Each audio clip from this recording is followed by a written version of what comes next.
कैसे हो बच्चों, आशा करते हैं आप अच्छे होंगे। आज हम फिर आपके लिए लेकर आ गए हैं प्रैक्टिस सेट नंबर 3 का भाग नंबर 2 पार्ट नंबर 2।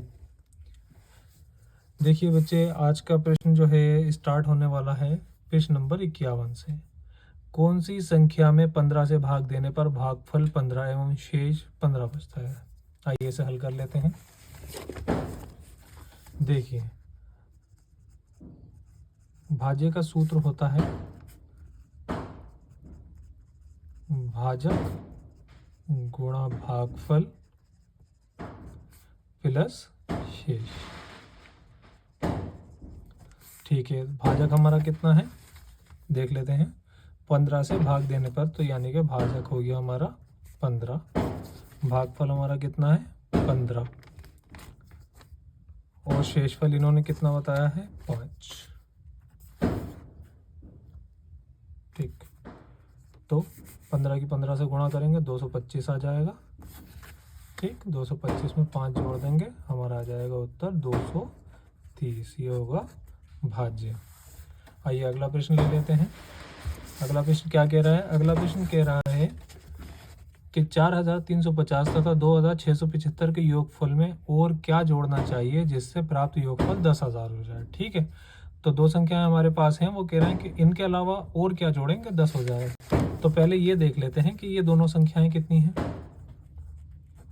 ठीक है, पहली संख्या है 4350, दूसरी संख्या है 2675।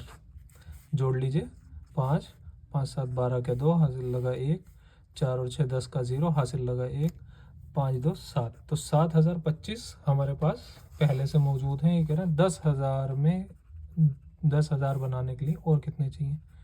ये 7025 रुपये को 10,000 में से घटा दीजिए, आपको संख्या पता चल जाएगी। 10 में से 5 गए 5 बचे, 9 में से 2 गए 7 बचे, 9 में से 0 गया 9 बचा, और 9 में से 7 गए तो 2 बचे।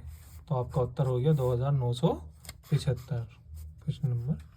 ठीक है, आइए अब तीसरा प्रश्न ले लेते हैं। ये कह रहे हैं 5008 गुणा 200 के बराबर है। ठीक है, आइए कर लेते हैं। 53 5008 गुणा 200। ठीक है, तो 2 0 तो आना ही आना है जब भी गुणा करेंगे। तो अब देखिए 2 8 16, 16 के 6 हासिल लगा 1 आ गया, 2 की 0 से करी 0, और 2 पंजे 10। ठीक है, ये कौन सा आ रहा है? पहले वाला ही आ रहा है, ये आपका हो गया उत्तर। ठीक है, आइए 54वां प्रश्न देख लेते हैं। ये कह रहे हैं 3 सही 5/9 माइनस 1 सही 7/9 प्लस 3 सही 1/16 का मान बताइए। आइए इसे हल कर लेते हैं। प्रश्न नंबर 54, इसे सरल करते हुए ही लिख लेते हैं। 9 3 27, 27 और 5 32, 32/9 माइनस 9 कम 9, 9 और 7 16, 16/9 प्लस 6 3 18 और 1 19, 19/6। अब इन्हें करना क्या है, मान, यानी कि ये काय के बराबर होगा। ठीक है, आइए इसे हल कर लेते हैं। ठीक है, तो सबसे पहले इसका एलसीएम ले लेते हैं। एलसीएम इसका आएगा 9 दूनी 18। ठीक है, वो 6 से भाग हो जाएगा, तो इसे भाग कर लेंगे। 9 दूनी 18 दो बार में, 32 दूनी 64 माइनस 9 दूनी 18, 16 दूनी 32 प्लस 6 3 18, 19 3 57।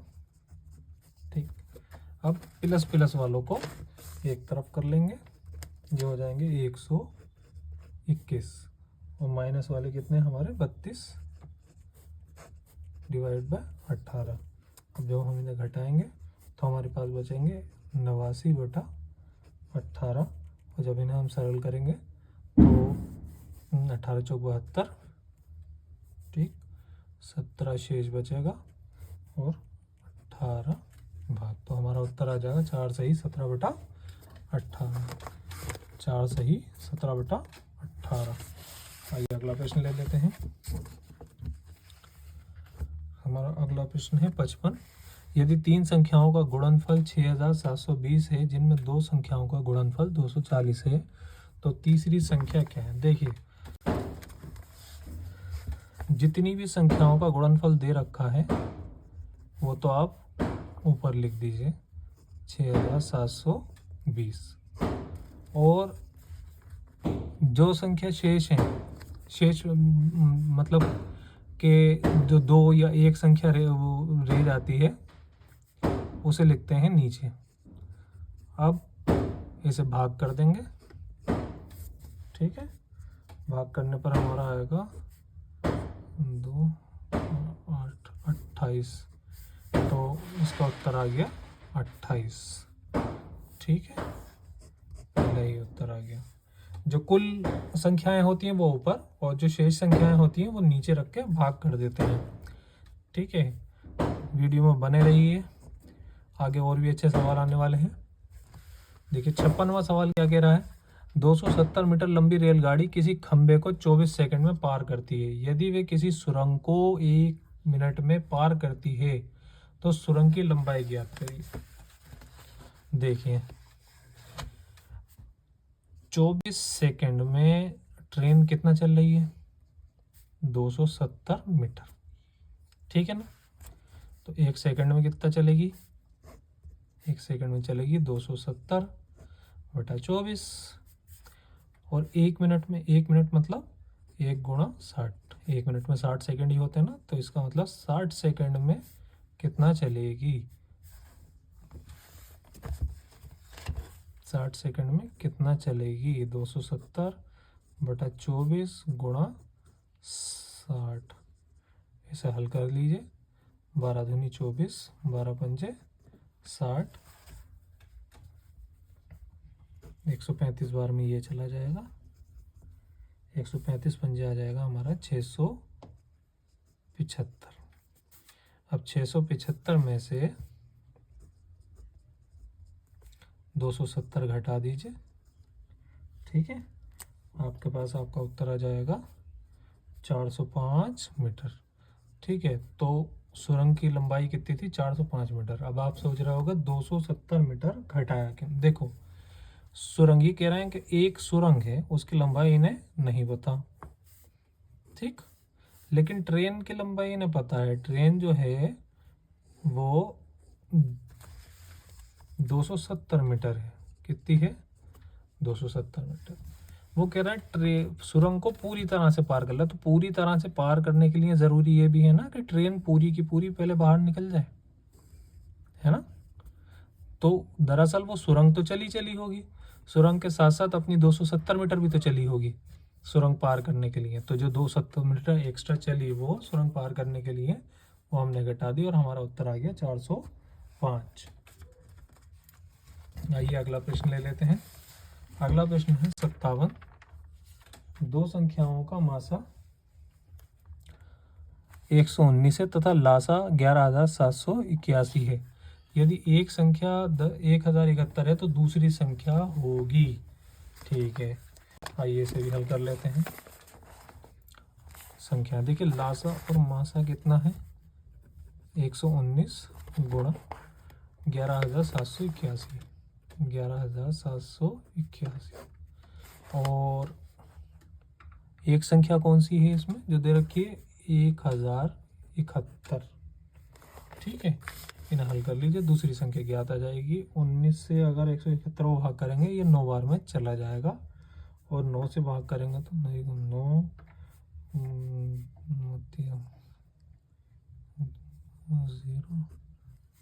ये चला जाएगा 1309 बार में। तो इसका मतलब है इसका उत्तर हो गया 1309, ठीक है। आइए अगला प्रश्न कर लेते हैं। अगला प्रश्न कह रहा है 25 पैसे और 3 रुपए का सरलतम अनुपात होगा, ठीक है। देखो बच्चों 25 पैसे, ठीक, अपॉन 3 रुपये। अब 3 रुपये को पहले पैसे में बदलने के लिए इसको कैसे गुणा करना पड़ेगा, 100 से, ठीक।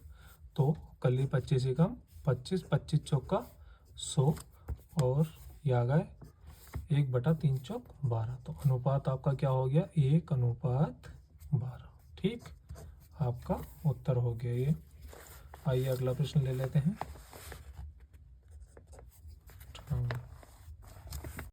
अगला प्रश्न है, प्रथम 5 अभाज्य संख्याओं का औसत कौन है। ठीक है, देखो प्रथम 5 अभाज्य संख्याएं ले लेते हैं पहले। देखिए पहली प्रथम 2, दूसरी 3, तीसरी 5, चौथी 7 और पांचवी 11 अपॉन 5, क्योंकि 5 संख्या इनका जोड़ कर लीजिए। 2 3 5, 5 5 10, 10 7 17, 17 और 11 28, यानी कि 28/5। अब इन्हें भाग कर लीजिए। 5 पंजे 25, बच्चे 3 दशमलव लगा के 5 छंग 30। तो ये आपका आ गया औसत 5.6। देखिए इस प्रैक्टिस सेट का आखिरी क्वेश्चन है। ये कह रहे हैं 2 संख्याओं का अंतर 24 है, जबकि उन 2 संख्याओं का योग 120 है। संख्याएं होंगी। प्रश्न नंबर 60। ठीक, 2 संख्याओं का अंतर देख लीजिए पहले, यानी कि x माइनस वाई जो है ये कह रहे हैं कि 20 है, 24 है, और x प्लस वाई यानी कि 2 संख्याएं अगर जोड़ रहे हैं तो वो है 120। ठीक है, इन्हें कर लीजिए। प्लस की माइनस से, माइनस का y कट गया, ये कितने हो गए 2x, ये कितने हो गए 144। x बराबर 144/2, 2 सत्ते 14, 2 दूनी 2 सत्ते 14, 2 दूनी 4, तो 72। देखिए एक संख्या 72 हो गई, दूसरी संख्या 120 में से 72 घटा दीजिए। ठीक है, 8 11 4, दूसरी संख्या होगी 48। दूसरा तरीका जो किताबी तरीका वो ये है कि एक संख्या 72 आ गई, इसे किसी भी समीकरण 1 में रख दीजिए। समीकरण मान लीजिए समीकरण 2 में भी रख सकते हैं, 1 में भी। समीकरण 1 में रखने पर, लेकिन ये थोड़ा सा लेंथी हो जाएगा। देखिए अब समीकरण 1 हमने वैल्यू काय की निकल के आई है 72 x की, तो 72 माइनस वाई बराबर 24। ठीक है, तो आपका y बराबर 72, ये प्लस के हैं, माइनस 24, y बराबर आ जाएगा 12 में से 4 गए 8 और 6 में से 2 गए 4। ठीक है, ये उस तरीके से हो गया। आपको जो सूटेबल लगे वो कर लें। वैसे आसान तरीका ये वाला है जो शॉर्टकट आपको बताया है। आशा करता हैं आपको वीडियो पसंद आएगी और इसमें जो भी आपकी क्वेरी है ज़रूर पूछ लें, और वीडियो समझ में ना आती हो तो भी पूछ सकते हैं। इसके अलावा आपका कोई सजेशन हो कि वीडियो किस तरह से बनाए या आपको क्या चाहिए तो भी आप हमें बता दें। हमारी मदद करते रहें। वीडियो को लाइक, शेयर और चैनल को सब्सक्राइब करें। Thank you.